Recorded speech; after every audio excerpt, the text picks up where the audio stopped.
Hi, I'm Maxx Tissenbaum and I play for the Québec Capitale.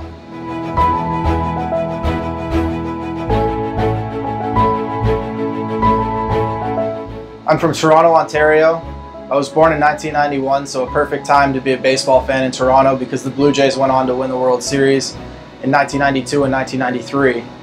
I was too young to obviously witness those and remember them, but in '94 they came out with a movie called Back to Back, chronicling those two World Series championships, and that was immediately my favorite video as a child. I used to watch it for hours on end, just on repeat, watching Joe Carter hit the home run, Robbie Alomar make the diving play, watching John Olerud hit, and those guys were my idols growing up. That was sort of how I fell in love with the game.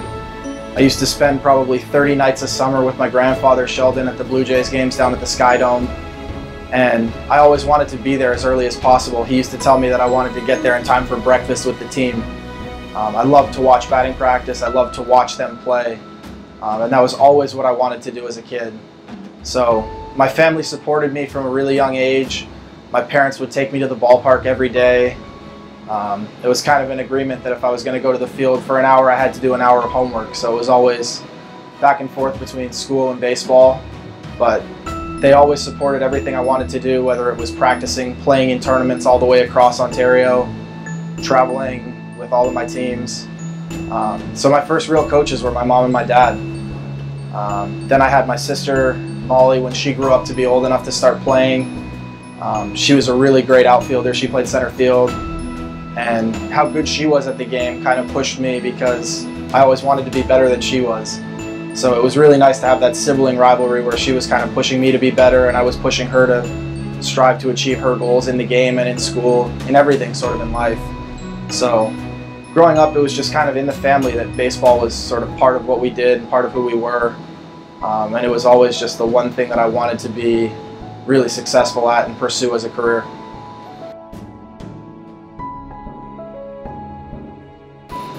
So in 2016, I was with the Miami Marlins, and at the end of May, we came back from a long road trip. I was heading home to my apartment, and I got called into the manager's office. He told me I was released, and that was the first time in my life that I wasn't really 100% certain that I was going to play another baseball game. And it was kind of a scary time. I really didn't know what was ahead of me in the future. I made a lot of phone calls. I talked to some people that I trusted. And my agent at the time said that Pat Scalabrini and the Québec Capitales wanted to bring me in.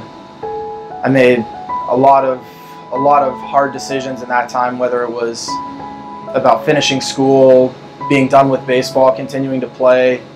And I'm so glad that I talked to as many people as I did that had insight about independent baseball and the Capitals and the Can-Am League, because I think that the biggest blessing that I had in my career was coming up here and being able to fall back in love with the game like I used to love it as a kid.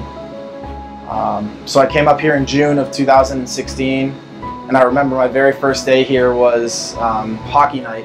So we were wearing the Quebec Remparts hockey jersey, which was really cool, being a Canadian guy coming home and you're playing in a hockey jersey in your very first game.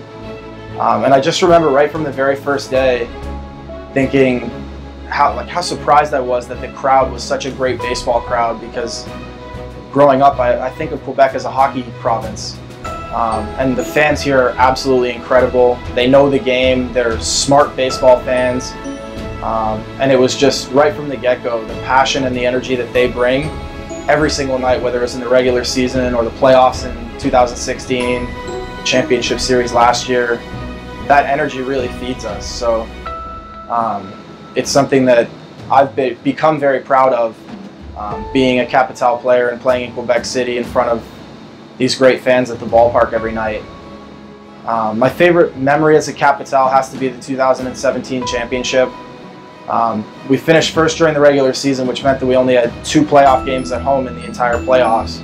But that final game of the championship series with Carl on the mound, we had a huge crowd. The energy was amazing. Every time that there was 2 strikes, I remember the whole place just getting so loud.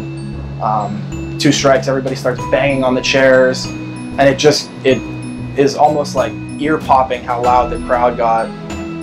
And then that standing ovation that he got walking off the mound at the end of his start in that game was just almost a magical movie moment to see him walk off. And we had that confidence. We just knew that that was going to be the end of it. We were going to win that game. And then when Becker finally got that last strikeout and we all got to run on the field, that was just absolutely incredible. To be able to celebrate it with these guys in this ballpark in front of these fans was just absolutely special.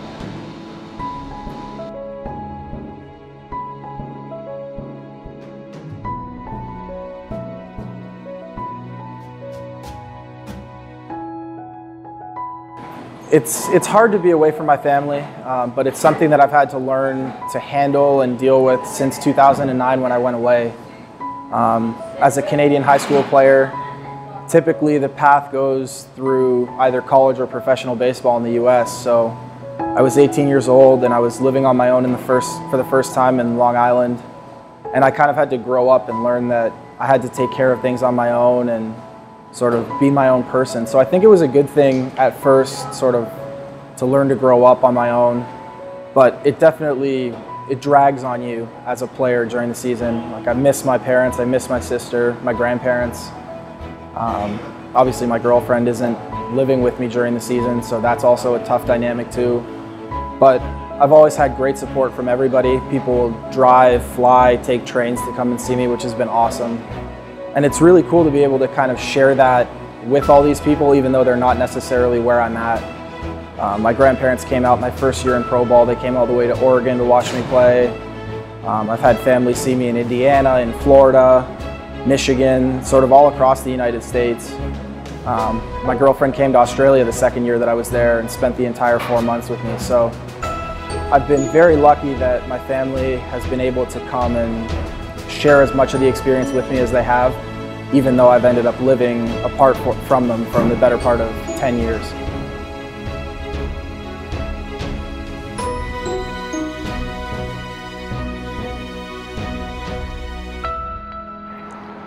So I ended up at Stony Brook University, which is on Long Island in New York. The assistant coach, Joe Panucci, came up to a tournament tryout in Ontario and he saw me play and started to recruit me. I was looking for a school that was going to give me a great academic program and an incredible baseball team. And I ended up getting very lucky that I picked Stony Brook. I think it was one of the best decisions I've ever made. The 3 years that I spent there, I learned more about myself as a player and as a person than I really even expected to. Coach Sank, the head coach, Coach Panucci, Coach Marin, Coach Wyckoff, Coach Lorber, those guys taught me so much about baseball and life, stuff that I'll apply even way after I'm done with baseball. And so I can't thank them enough for all the time and energy that they put into developing me, not only as a player, but also as a person. I thought it was incredible to be able to spend the amount of time with your teammates that we did in college. You go to class together, you're in workouts together, practice from fall until the spring. And the way that the college season works out is that you've got all these months of preparation leading up to the start of the season, that it really brings the team together like brothers. And so by the time that you start that season, everybody's really ready to go, pulling in the same direction, looking to win a championship. And to be able to do that with 3 groups of guys and win 2 championships in 3 years was absolutely incredible. And to see the growth of the program since we've all left, some of the major sponsorship deals that have come through, new construction for athletic facilities on campus. I'm an incredibly proud alumni of Stony Brook University and Stony Brook baseball. I finally graduated this year, so I can actually say I'm an alum, which is something I'm very proud of. And, you know, I've got my business degree, I've studied management and operations, I've studied some marketing, advertising, and I'm not really sure how I'm going to apply it after baseball, but I know that because I chose a school that was a place that would prioritize academics and prioritize my growth as a student, not just as a baseball player, I know that I'm in a spot that will allow me to open a lot of doors career-wise, whether it's in baseball as a coach or whether it's in something completely unrelated. I know that I've got the preparation and the skill set that's been provided to me, not only in the classroom, but also through all the lessons that I learned on the field. And I'm just extremely thankful to everybody that put in time and effort into helping me get through those 4 years of my time at Stony Brook. I just want to say thank you to everybody in the city of Quebec, all of our fans and the organization for always supporting us, cheering us on and being there for us, whether it was the highs of winning a championship or the lows of some of those tough losses. You guys always stick with us, you guys always support us, and every time that we come home we know that we're going to have an awesome crowd, awesome energy, and we're going to be ready to go.